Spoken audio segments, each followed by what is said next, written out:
러시아 공군이 지난 2일 일본 홋카이도 영공을 침범하면서 러시아의 우크라이나 사태가 극동아시아 지방까지 확전될 수 있을 것이라는 우려가 제기되고 있습니다. 글로벌 신용평가사 무디스는 지난 6일 러시아의 신용등급을 B3등급에서 7등급으로 4단계나 강등시켰습니다. 이것은 사실상 부도 직전의 상황이며 한국 IMF 외환위기의 3배에 이르는 경제 충격이 러시아에 왔다는 전문가들의 분석이 나옵니다. 이렇게 서방 진영의 경제적 제재가 이어지고 있음에도 아직 유럽에서는 러시아 석유가스 대금 지급에 관한 계좌를 폐쇄하지 못하고 있고 가스 파이프라인 역시 닫지 못하고 있습니다. 심지어 러시아는 모든 달러 자산을 금으로 바꿔놓아서 미국이 보유한 약 8,000톤 중에서 4분의 1 수준인 2,300톤가량을 보유하고 있는 상황입니다. 이는 국제통화기금이 보유한 2,800톤에 맞먹는 규모로 중국이나 일본보다 많은 상황입니다. 특히 러시아가 보유한 천연가스와 자원은 유럽의 목줄을 쥐고 있습니다. 이 때문에 유럽은 쉽게 러시아의 가스 파이프관을 잠그지 못하고 있고 러시아의 가스 관련 금융계좌를 제재하지 못하는 이유입니다. 이러한 신호는 유럽과 서방 측의 우크라이나를 절대로 되라는 식으로 놔둘 수 있는 것 아니냐는 분석이 나오고 있습니다. 현재 러시아는 우크라이나 전장에서 많은 열세를 거듭하고 있다고 서방 언론에서는 전하고 있지만 우크라이나 해안과 주요 도시들은 러시아군이 장악하였고 현재 우크라이나는 흑해를 통한 해운물류 공급은 완전 차단되다시피 해서 인접한 비세그라드 4개국과 같은 이후 나토 회원국을 통해서 지원을 할 수밖에 없는 상황입니다. 현재 러시아는 흑해 벨라루스 우크라이나 동부 돈바스 지방을 통해서 전방위적으로 우크라이나를 압박하고 있는 상황입니다. 이러한 상황에서 독일은 제2차 세계대전 이후 징병제로 다시 회귀할 것을 검토하면서 재무장에 나서고 있습니다. 회원국들은 우크라이나를 지원하기 위한 목소리를 높이고 있지만 현재 유럽 각 국가들은 러시아에서 들려오는 가스 밸브를 잠그지도 못하고 있는 상황 속에서 고작 할 수 있는 것은 약간의 물류 지원과 난민을 받아들이는 일꾼입니다. 이 재무성에 나서면서 평화로웠던 유력 각 국가들은 청년들에 대한 징병제도를 다시 가동할 것으로 관측되면서 시민들의 자유가 제한되는 사회로 다시 돌아갈 수밖에 없을 것이란 관측이 나오고 있습니다. 2020년 질병 사태로 통제의 시스템을 경험했다면 이제는 정말 의무신경 대상으로서 자유가 박탈될 수 있다는 공포감이 유럽 각 국가들을 엄습하면서 전례 없는 새로운 세계적인 질서가 다시금 형성될 것이라는 관측이 나옵니다. 상황에서 러시아는 중국이라는 거대 경제권에 숨통을 태워놓고 있고 중국 네티즌들은 러시아제 물건들을 대거 구매하는 등 러시아와 혈맹의 관계를 과시하고 있습니다.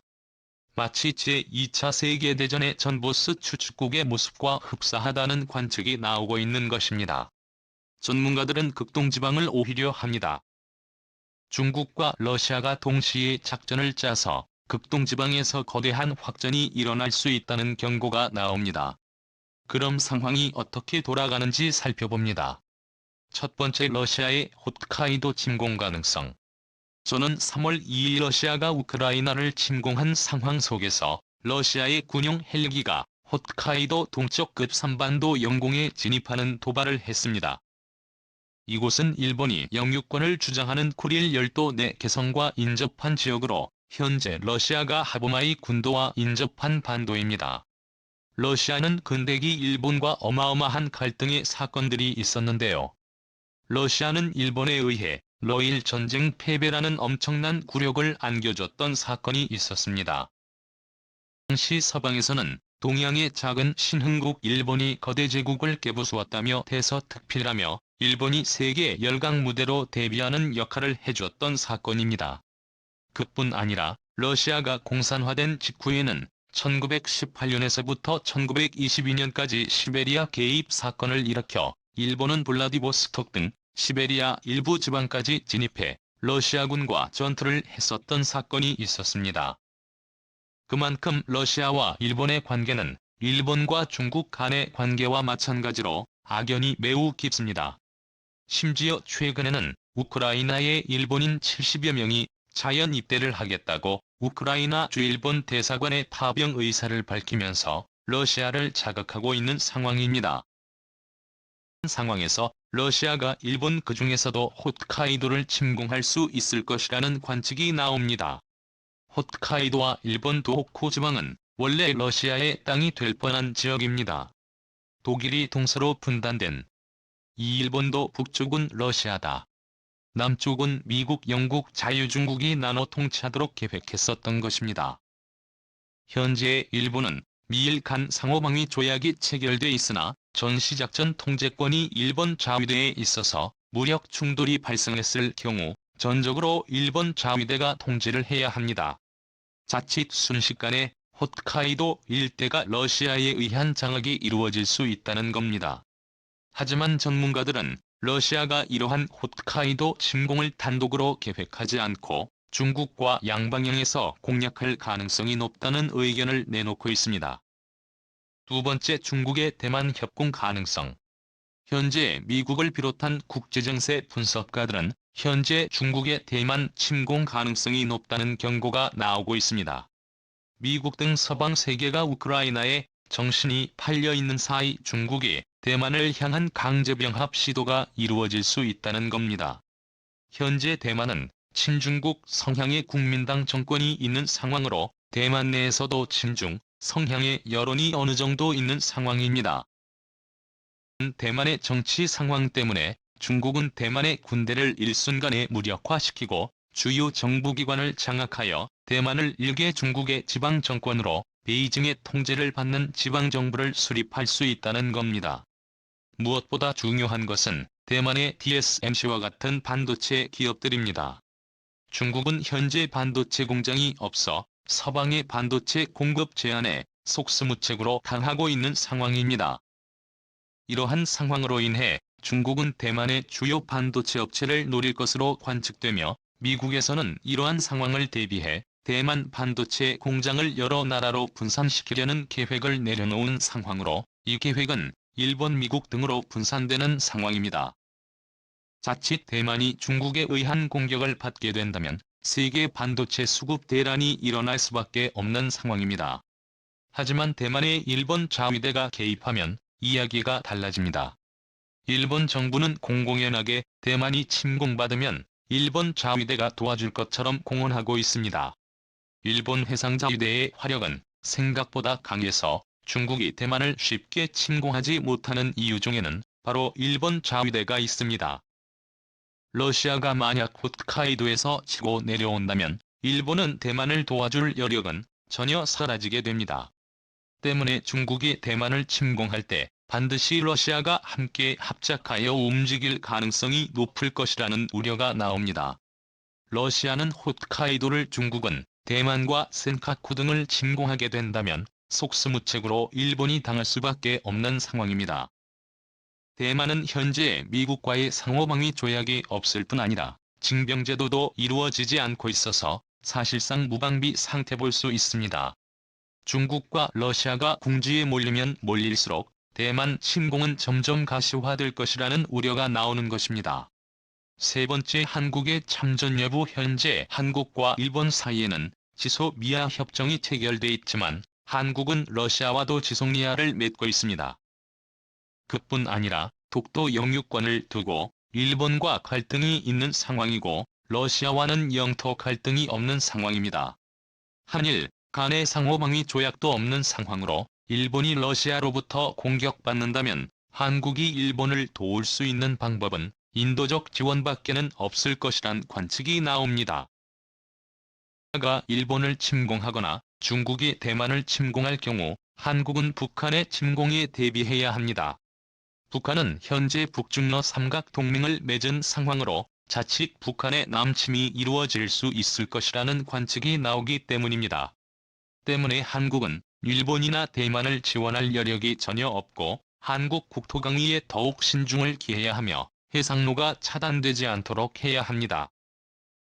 한국은 현재 미국과 만상호방위 조약이 체결돼 있을 뿐 아니라 전시작전 통제권이 미국에게 있는 상황이어서 만약 중국, 러시아, 북한이 한국을 침략하면 그것은 미국을 침공하는 것과 같은 상황이기 때문에 북중러 어느 나라도 한국을 침범하는 일은 발생하지 않을 것이라는 관측이 나옵니다. 전문가들은 중국과 북한이 한국을 침입할 수 없는 주요 이유 중에는 한국의 미사일이 있습니다. 주요 한국의 미사일이 중국의 핵심 도시들을 겨누고 있고 한반도 전역이 고슴도치처럼 미사일 기지화가 이루어지고 있기 때문입니다. 이뿐 아니라 한미 미사일 지침도 사실상 폐기되어서 사정거리 제한 없는 미사일을 만들 수 있게 됐습니다. 때문에 한국은 중국 전역의 사정거리 도달이 가능한 미사일은 중국을 두렵게 하고 있는 상황입니다.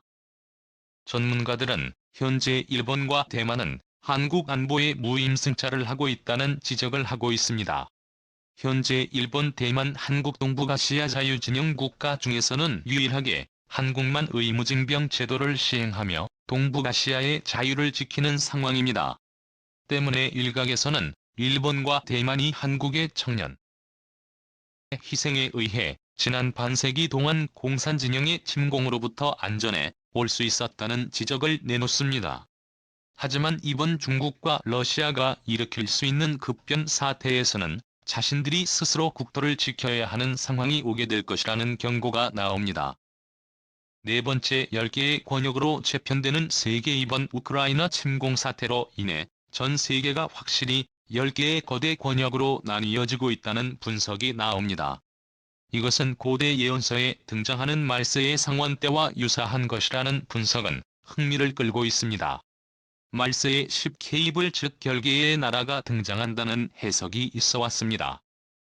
그동안 사람들은 유럽연합이 해체될 것이라고 믿어왔으나 이번 우크라이나 사태를 계기로 유럽연합은 단순한 국제기구가 아니라 하나의 국가나 정부처럼 똘똘 뭉쳐 군대와 의회, 법정을 모두 갖춘 나라다운 모습이 만들어지고 있습니다. 러시아 역시 우크라이나, 벨라루스, 카자흐스탄 등지로 자신들의 영향권을 확장해가며 자국의 영토를 확대하고 있습니다. 일각에서는 북미, 남미, 유럽, 호주, 동북아, 동남아, 러시아, 인도, 아프리카, 중동 이렇게 10개의 권역이 거대한 경제권을 이루며 새로운 세계적인 질서를 형성할 수 있을 것이라는 관측이 나오고 있습니다. 세계적인 미래지정학적 조지 프리드먼은 한국이 강력한 한미동맹과 한미경제협력의 바탕이 뒷받침된다면 한국은 동북아시아를 이끌어가는 강대국이 될 것이라고 전망하며 한반도는 물론 만주 지반 일본까지 삼육하는 강대국이 될 것이라고 언급해 눈길을 끌고 있습니다.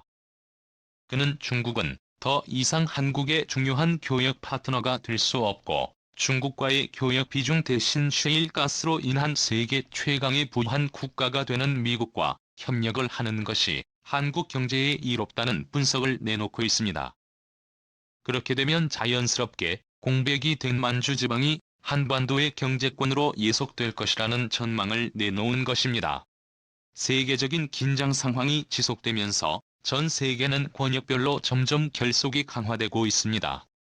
동북아시아도 유럽연합이나 러시아와 같이 더욱 강한 결속력을 지닌 지역이 될 것으로 관측되어지는 가운데 한국이 주도권을 잡게 될 수 있을지 주목됩니다.